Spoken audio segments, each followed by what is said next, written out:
मैं जैसा रिजल्ट देता हूँ, मेरे जैसा रिजल्ट बेतिया में भी नहीं मिल पाती है।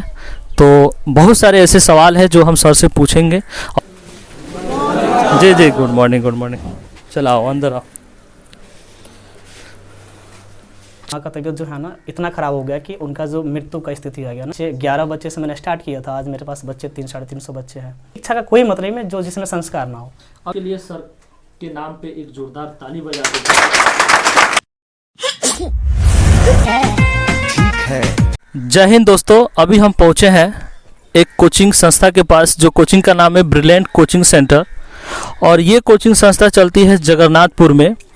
यहाँ से लमसम 1 किलोमीटर नज़दीक शांति चौक है, और शांति चौक से नज़दीक ही है आई थिंक सिकटा वाले रोड में। और इधर मायनाटाड़ बैसखवा वाले रोड से जो सरगटिया का रोड निकलती है, उसी रास्ते से होते हुए एक जगन्नाथपुर है गांव, उसी गांव में एक संस्था चलती है। और यहाँ पे सर का कहना है कि मैं जैसा रिजल्ट देता हूँ, मेरे जैसा रिजल्ट बेतिया में भी नहीं मिल पाती है। तो बहुत सारे ऐसे सवाल हैं जो हम सर से पूछेंगे, और बहुत सारे ऐसे रिजल्ट भी सर दिए हैं। यहाँ पे बैनर लगी हुई है, और चलते हैं लाइव क्लास अभी तो चल रही है सर का क्लास। और सर का नाम है मिलन सर, यहाँ पे बैनर पे लिखा हुआ है। जी जी, गुड मॉर्निंग गुड मॉर्निंग। चलो आओ अंदर आओ। चलिए सिट डाउन, बैठो। Thank you. और सब सर कैसे? जी गुड मॉर्निंग। और आप लोग कैसे हो? 10th क्लास का है ना बैच? जी। और आप लोग का क्लास एंड हो चुका है कि स्टार्टिंग हुआ है? एंड हो चुका है। अभी कुछ बच्चों को निकलना है, स्कूल जाना है। बंद कर दीजिए। सर आप कितने सालों से पढ़ा रहे हैं सर? 5 सालों से लगभग 5 सालों से। तो हर साल तो बेस्ट रिजल्ट रहा होगा। इसके पहले लगभग कितने छात्र पढ़े थे? इसके पहले लगभग छात्र जो थे वो 50 बच्चे थे। अभी लगभग कितना है सर? अभी हैं 80। अभी 80 है। 80 है। तो पूरा विषय आप अकेले पढ़ाते हैं, कोई ऐसा टीचर भी रखे हैं सर? नहीं, पूरा अकेले ही पढ़ाना पड़ता है पूरा। कितने समय देते हैं सर? जैसे एग्ज़ाम थी स्टार्टिंग वैसे ही टाइम देते हैं 4 घंटा, 2 घंटा सुबह में 2 घंटा शाम को देना पड़ता है। 2 घंटा सुबह और 2 घंटा शाम में, और पूरा सब्जेक्ट अकेले कवर करते हैं। बहुत बढ़िया है। 4 घंटा अगर समय मिलता है तो ज़रूर है बेटर रिजल्ट आएगा। मिलती है आप लोगों को समय? 2 घंटा सुबह में मिलती है और 2 घंटा शाम में। सुबह में कितने बजे बैच है आप लोगों का? और मंथली फी? एनुअल रखता है 4000। चलिए बहुत बढ़िया है। और देखिए शिक्षा का कोई मोल नहीं है, आप जितना दीजिएगा वो भी कम है। अपना जो टीचर लेते हैं वो अपना पेट के लिए लेते हैं, ऐसे तो शिक्षा का कोई मोल नहीं है। तो आपने कहाँ से अपने जर्नी को स्टार्ट किया, और आपका आगे का लक्ष्य क्या है, एम क्या है सर? 2017 से आपका जर्नी स्टार्ट हुआ, और उसी बीच आपका माँ का तबीयत खराब हो उसी दौरान जैसे रिजल्ट आया ना जी, तो रिजल्ट के मतलब 1 माह 2 माह के बाद मेरी माँ का तबीयत खराब हो गया। उसके आपका रिजल्ट 10th का? हाँ, मेरे 10th का रिजल्ट आया, उसमें बहुत अच्छा रिजल्ट था और सब कोई खुश था और एक्साइटेड भी था। और चूँकि मेरा रिजल्ट उसमें स्कूल टॉप रहा, जो कि उसमें सबसे अच्छा मार्क्स माना जाता है। कहाँ पे पढ़ते थे सर? यहीं पे अपने गांव में ही, पौवारी यादव उच्च विद्यालय जगन्नाथपुर। जी। आपका गुरु कौन है? कोई तो होगा गुरु सर आपको पढ़ाते थे? मेरे गुरु थे जोगिंदर चौधरी, जिनको अभी हैं? हाँ अभी हैं, तो अभी हैं। उनको मैं बहुत बहुत धन्यवाद सर। जो मेरे गुरु का नाम जोगिंदर चौधरी है, जो बुद्धू जी के नाम से प्रसिद्ध हैं। और अभी पढ़ाते हैं? अभी पढ़ाते हैं, ऐसे एज ए सरकारी टीचर भी हैं, और अभी छोड़ दिए हैं, थोड़ा सा कोरोना भी है, उसके बाद से पढ़ाना छोड़ दिए हैं। दूसरा कोई चलाता है, उनके नाम दूसरा कोई चलाता है। उसके बाद क्या हुआ सर?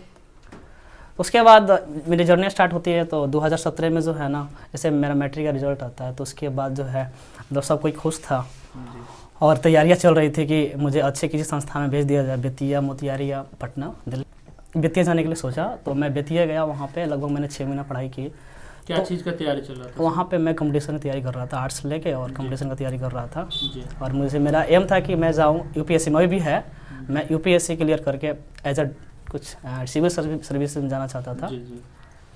तो उसके बाद क्या हुआ, जैसे 6 माह का अंदर ही मेरी माँ का तबीयत ख़राब हो गया, और तबीयत कुछ ज़्यादा ही ख़राब हो गया। जैसे मैंने इग्नोर कर दिया था कि थोड़ा बहुत तबीयत ख़राब है, तो कुछ दिक्कतें नहीं आने वाली है, नॉर्मल हो जाएगा बाद में। तो 6 महीना बाद जब मैं घर पे आया तो देखा कि माँ का जो तबीयत है बहुत ज़्यादा ख़राब हो गया। तो उसके बाद हमने क्या किया, पढ़ाई को वहीं पे थोड़ा सा स्थगित कर दिया थोड़ी देर के लिए, कुछ समय के लिए। उसके बाद माँ को मतलब आप बेतिया छोड़ के आप यहाँ पे घर रहना चालू कर दिए? हाँ, यहाँ पर रहना स्टार्ट कर दिए और यहाँ से उनको तब दवा वो करवाया गया। हम सोचे कि थोड़ा नॉर्मल तबीयत खराब, तो हम जाकर थोड़ा सा अपना तैयारी प्रिपरेशन कर लेते हैं। जो मेरा एम था कि मैं कुछ अच्छा करूँ, यानी सबसे अच्छा करूँ। उसके बाद मैं बेतिया गया, वहाँ पे 6 महीने रहा। तो उसी दौरान क्या हुआ कि कभी कभी यहाँ से कॉल जाता था कि मेरी माँ का तबीयत ख़राब हो रहा है, तो मैं उसे इग्नोर करता था। उसके लिए मैं बहुत ही थोड़ा सा अपने आप को दुर्भाग्य मानता हूँ। तो उसके बाद जब वहाँ से जब अंततः जब मुझे आना पड़ा घर पे, तो माँ का इलाज वगैरह हुआ, तो माँ का तबीयत सही नहीं हो रहा था, परिस्थितियाँ कुछ डैमेज थी, फाइनेंशियल कंडीशन था। तो उसको देख के बहुत प्रॉब्लम क्रिएट हो रहा था। तो उस समय क्या हुआ कि ऐसे लास्ट दिसंबर के लास्ट तक क्या हुआ कि मेरी माँ का तबीयत जो है ना इतना ख़राब हो गया कि उनका जो मृत्यु का स्थिति आ गया ना, ऐसे डेथ वाला कंडीशन आ गया, ठीक है ना। ऐसा उनको क्या बोलते हैं ना, ब्लड कैंसर हो गया था। उसका कोई इलाज नहीं देखने को मिला। पटना गए थे, बहुत जगह गए थे, तो वहाँ पे उनका इलाज नहीं हो पाया और अंततः डॉक्टर जो है जवाब दे दिया। तो उसके बाद मैंने क्या किया, ऐसे उनका पूरा क्या बोलते हैं ना काम हुआ, श्राद्ध हुआ। उसके बाद से जो घर का जिम्मेवारी है, जो मतलब मेरे भाई बहन हैं, तो उनका जो समझिए कि निर्वहन के लिए मैंने पढ़ाना स्टार्ट किया।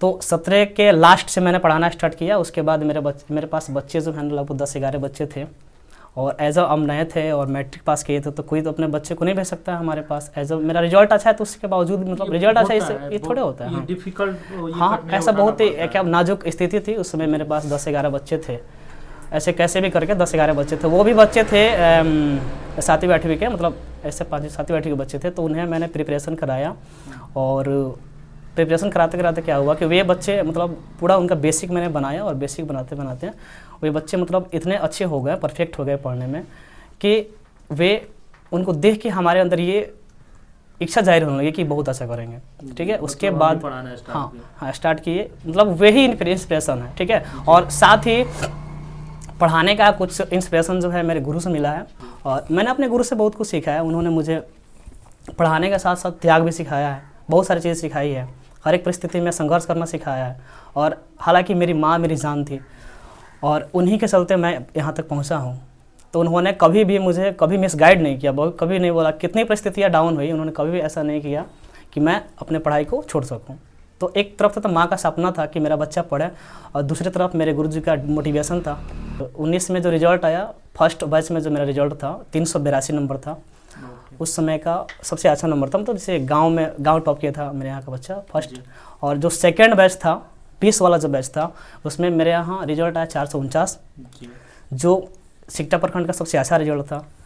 उसके बाद बच्चों का सपोर्ट मिलता गया, बहुत सारी परेशानियाँ आई, लेकिन उसको मैंने इग्नोर किया और बस अपने काम को करता गया। और ऐसे करते करते मेरे यहाँ बच्चे 11 बच्चे से मैंने स्टार्ट किया था, आज मेरे पास बच्चे 300-350 बच्चे हैं।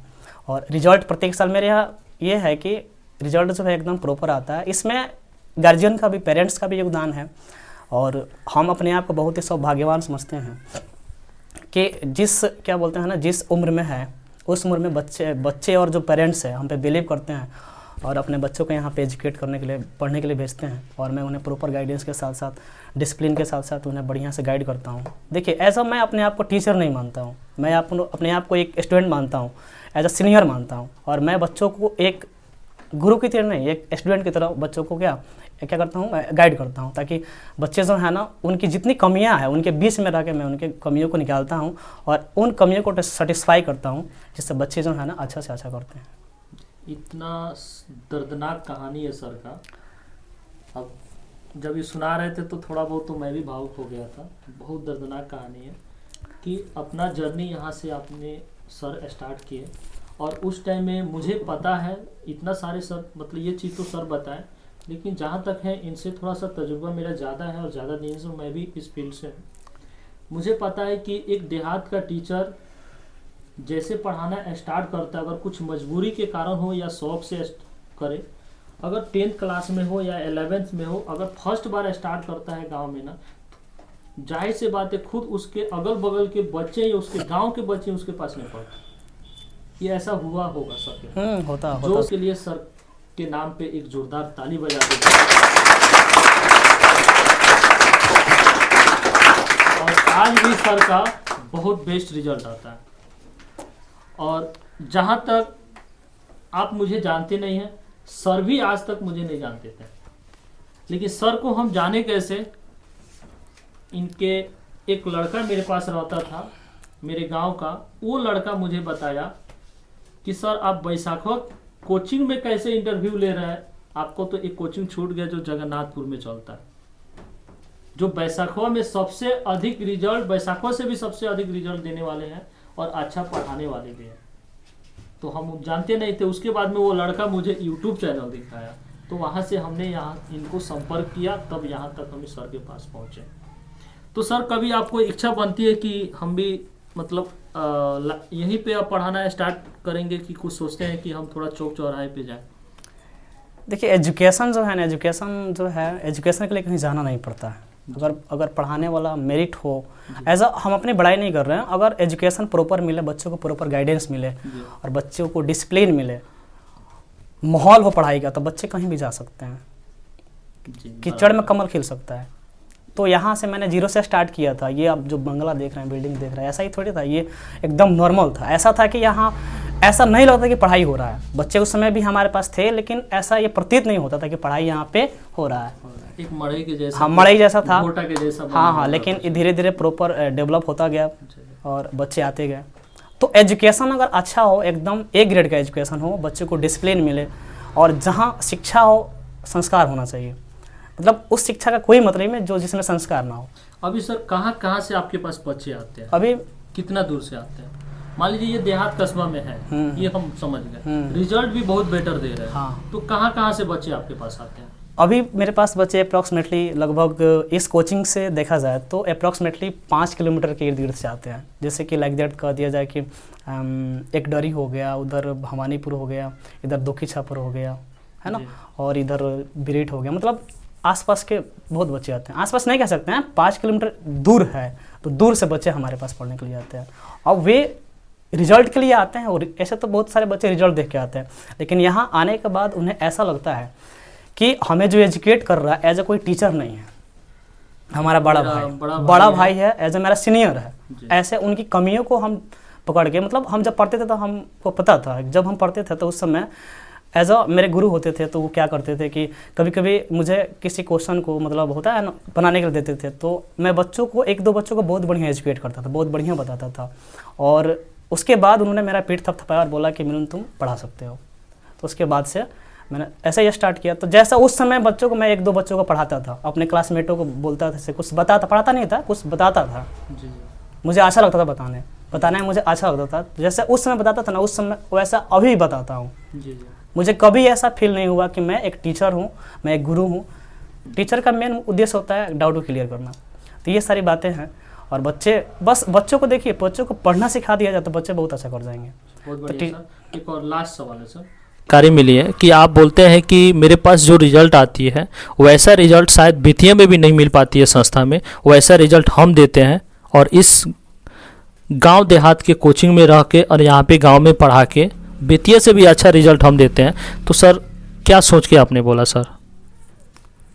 इसके पीछे मुख्य ध्येय ये है कि यहाँ पे बच्चों को सब तरह से गाइड करना पड़ता है। जैसे बेतिया बच्चे पढ़ने जाते हैं तो वहाँ पे वे प्रॉपर पढ़ने के लिए जाते हैं, लेकिन गांव में जो बच्चे पढ़ने आते हैं उन्हें पढ़ने के साथ साथ बहुत सारे कार्य करने होते हैं, घर का भी काम होता है। तो उस सब को ध्यान में रखते हुए यहाँ पे जो भी बच्चे पढ़ने आते हैं उनको सब पूरा मेंटेन, सब तरह से उनको समझिए गाइड किया जाता है कि पूरा रूटीन बनाया जाता है कि आपको इस टाइम में ये करना है, पढ़ाई के टाइम में ये पढ़ाई करना है ना, जो काम जिस समय वही करना है।